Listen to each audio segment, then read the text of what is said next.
Bismillahirrahmanirrahim. Assalamualaikum warahmatullahi wabarakatuh. Saya Asep Nurdin Rosyan Anwar akan menyampaikan kuliah Sistem Politik Indonesia dengan materi tugas dan fungsi lembaga legislatif, wewenang lembaga legislatif, dan lembaga legislatif di Indonesia.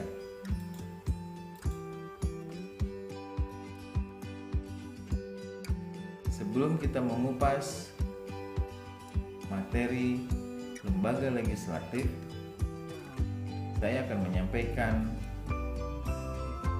tentang pembagian kekuasaan.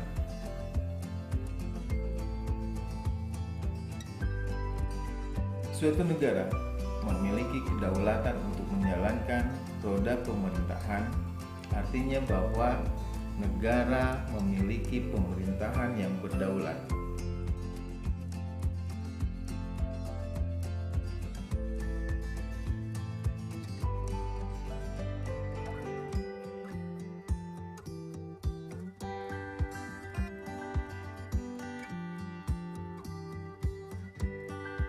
Kewenangan dan kekuasaan negara sangat besar dan tidak terbatas.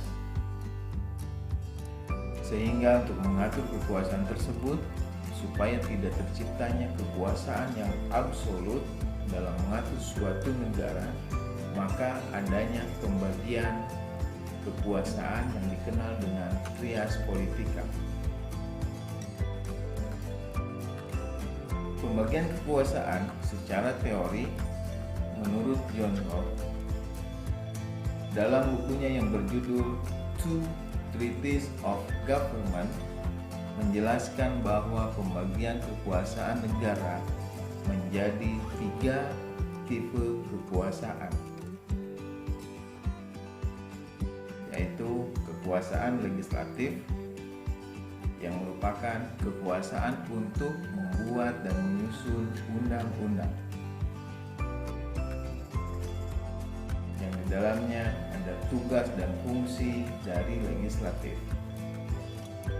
Yang kedua, kekuasaan eksekutif merupakan kekuasaan negara untuk melaksanakan undang-undang berikut pelanggaran terhadap undang-undang.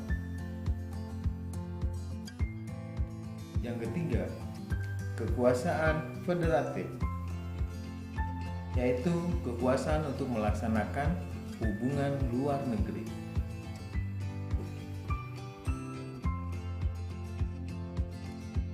Sementara Montesquieu dengan teori trias politica membagi kekuasaan ke dalam 3 macam,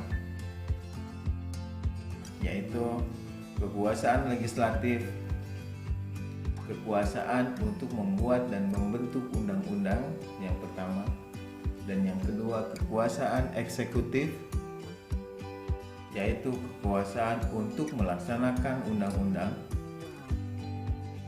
Yang ketiga kekuasaan yudikatif, yaitu kekuasaan untuk mempertahankan undang-undang, termasuk kekuasaan untuk mengadili setiap pelanggaran-pelanggaran terhadap undang-undang oleh warga negara.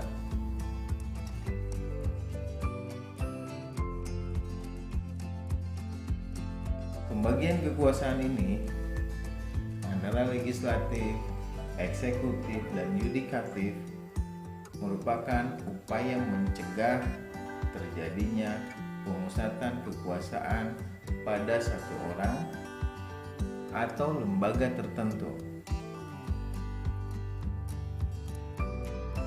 Karena jika terjadi pemusatan kekuasaan, maka pemerintahan bisa saja berjalan secara absolut dan otoriter, atau yang dikenal dengan abuse of power. Adanya pembagian kekuasaan dengan tetap ada koordinasi antara bagian, maka terjadi kontrol dan keseimbangan di antara lembaga-lembaga pemegang kekuasaan. Dalam pengelolaan sistem pemerintahan, selain pembagian kekuasaan atau division of power, dikenal juga istilah dengan pemisahan kekuasaan atau separation of power.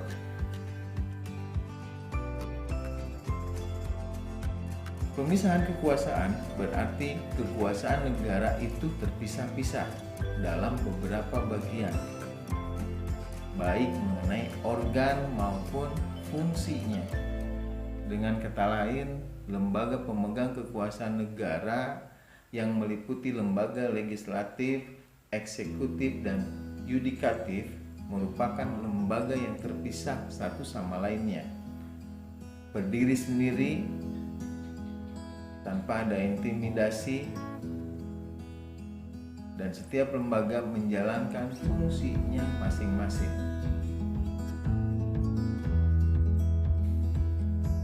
Dari kedua teori, John Locke dan Montesquieu memiliki kesamaan konsep tentang kekuasaan legislatif, namun konsep lainnya yaitu eksekutif dan yudikatif memiliki perbedaan yang paling mendasar.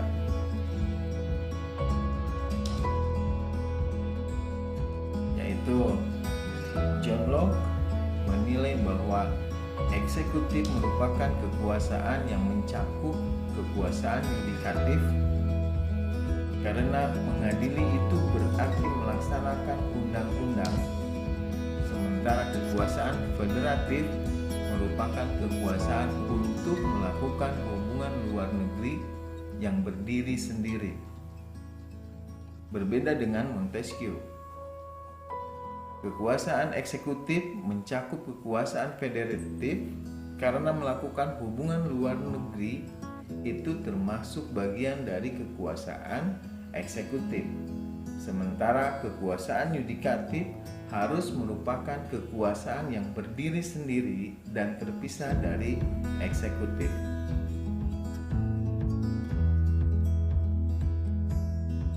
Perbedaan yang muncul tersebut menjadi suatu pilihan dari beberapa negara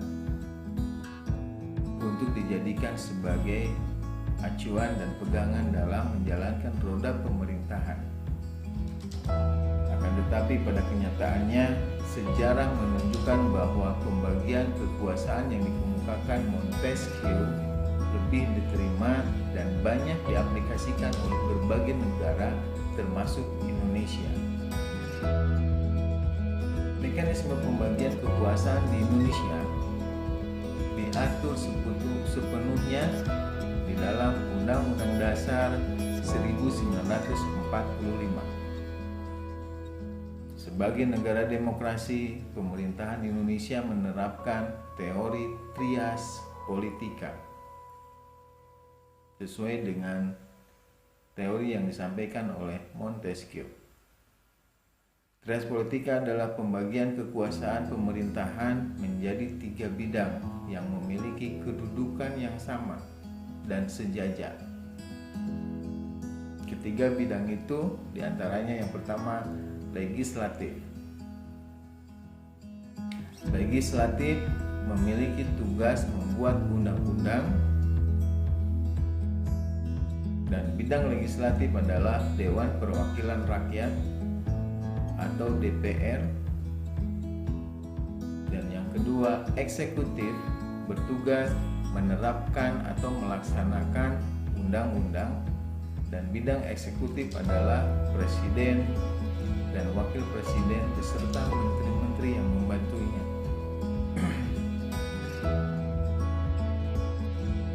Sementara untuk yudikatif bertugas mempertahankan pelaksanaan undang-undang. Adapun unsur yudikatif terdiri dari Mahkamah Agung atau MA dan Mahkamah Konstitusi atau MK dan lembaga peradilan lainnya.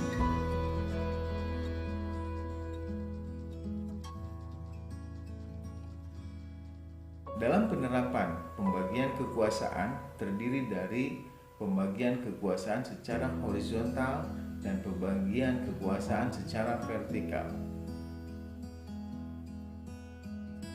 Dalam penerapan pembagian kekuasaan di Indonesia terdiri dari pembagian secara horizontal dan pembagian kekuasaan secara vertikal. Pembagian kekuasaan secara horizontal yaitu pembagian kekuasaan pada pemerintahan pusat saat ini mengalami pergeseran setelah terjadinya amandemen terhadap Undang-Undang Dasar 1945. Pergeseran yang dimaksud adalah pergeseran klasifikasi kekuasaan negara yang biasanya terdiri atas 3 jenis kekuasaan, legislatif, eksekutif, dan yudikatif, menjadi 6 jenis kekuasaan. Yang pertama, kekuasaan konstitutif. Kekuasaan ini mengubah dan menetapkan undang-undang yang dimiliki oleh MPR. Hal ini diatur pada Pasal 3 ayat 1 Undang-Undang Dasar 1945 yang menyatakan Majelis Permusyawaratan Rakyat berwenang mengubah dan menetapkan undang-undang dasar. Yang kedua, kekuatan eksekutif. Kekuatan eksekutif di sini ada presiden, ada gubernur, ada bupati, wali kota. Kekuasaan eksekutif ini kekuasaan untuk menjalankan undang-undang dan penyelenggaraan pemerintahan negara. Dan ini tertuang pada pasal 4 ayat 1 Undang-Undang Dasar 1945, yaitu Presiden Republik Indonesia memegang kekuasaan pemerintahan menurut Undang-Undang Dasar. Yang ketiga, kekuasaan legislatif. Di dalamnya ada DPR. Kekuasaan untuk membentuk undang-undang sesuai pasal 20 ayat 1 Undang-Undang Dasar 1945 yang menyatakan bahwa DPR memegang kekuasaan membentuk undang-undang. Yang keempat, kekuasaan yudikatif. Di dalamnya ada Mahkamah Agung, Mahkamah Konstitusi, dan lembaga negara yudikatif lainnya. Kekuasaan yudikatif atau kehakiman menyelenggarakan peradilan guna menegakkan hukum dan keadilan. Tercantum dalam pasal 24 ayat 2 Undang-Undang Dasar 1945 menyampaikan bahwa kekuasaan kehakiman dilakukan oleh sebuah Mahkamah Agung dan badan peradilan yang berada di bawahnya dalam lingkungan peradilan umum, lingkungan peradilan agama, lingkungan peradilan militer, dan lingkungan peradilan tata usaha negara, dan oleh sebuah Mahkamah Konstitusi. Yang kelima, kekuasaan eksaminatif atau inspektif. Di dalamnya ada BPK. Kekuasaan yang berhubungan dengan penyelenggaraan pemeriksaan atas pengelolaan dan tanggung jawab tentang keuangan negara. Tercantum dalam pasal 23E ayat 1 Undang-Undang Dasar 1945 menyatakan untuk memeriksa pengelolaan dan tanggung jawab tentang keuangan negara diadakan satu badan pemeriksa keuangan yang bebas dan mandiri. Dan terakhir yang keenam, kekuasaan moneter. Ada lembaga Bank Indonesia. Kekuasaan untuk menetapkan dan melaksanakan kebijakan moneter, mengatur dan menjaga kelancaran sistem pembayaran, serta memelihara kestabilan nilai rupiah. Kekuasaan ini dijalankan oleh Bank Indonesia selaku bank sentral di Indonesia. Tercantum dalam pasal 23D Undang-Undang Dasar 1945 dengan bunyi negara memiliki suatu bank sentral yang susunan, kedudukan, kewenangan, tanggung jawab, dan independensinya diatur dalam undang-undang.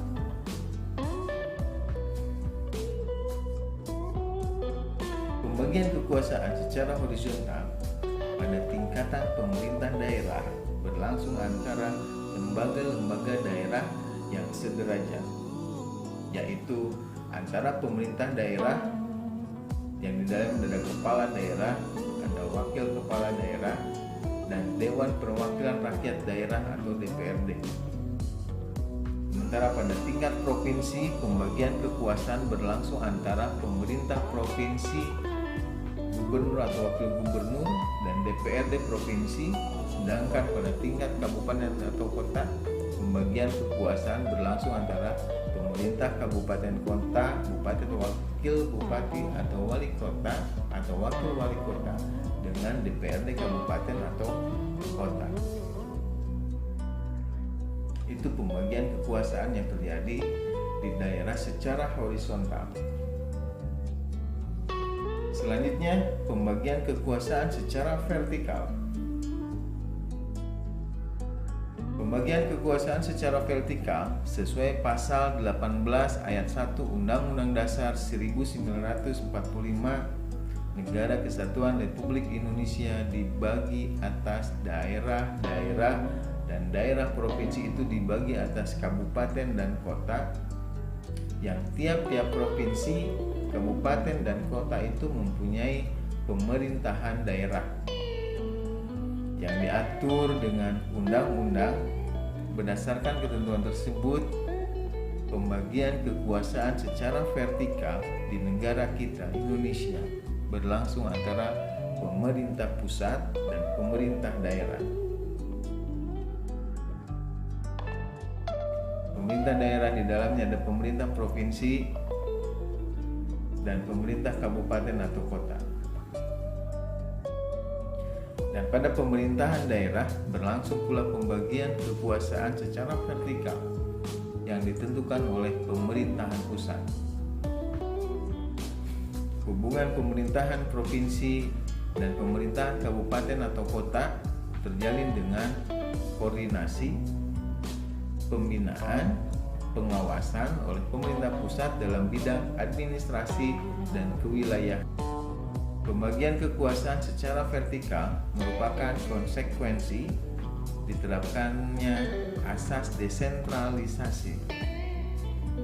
Dengan asas tersebut, pemerintah pusat menyerahkan wewenang pemerintahan kepada pemerintah daerah otonom, di dalamnya ada provinsi dan kabupaten atau kota, untuk mengurus dan mengatur sendiri urusan pemerintahan di daerahnya, kecuali kewenangan yang berkaitan dengan politik luar negeri, pertahanan, keamanan, justisia, agama, moneter, dan fiskal yang tercantum dalam pasal 18 ayat 5 Undang-Undang Dasar 1945. Pemerintah daerah menjalankan otonomi seluas-luasnya kecuali urusan pemerintah yang oleh undang-undang ditentukan sebagai urusan pemerintah pusat.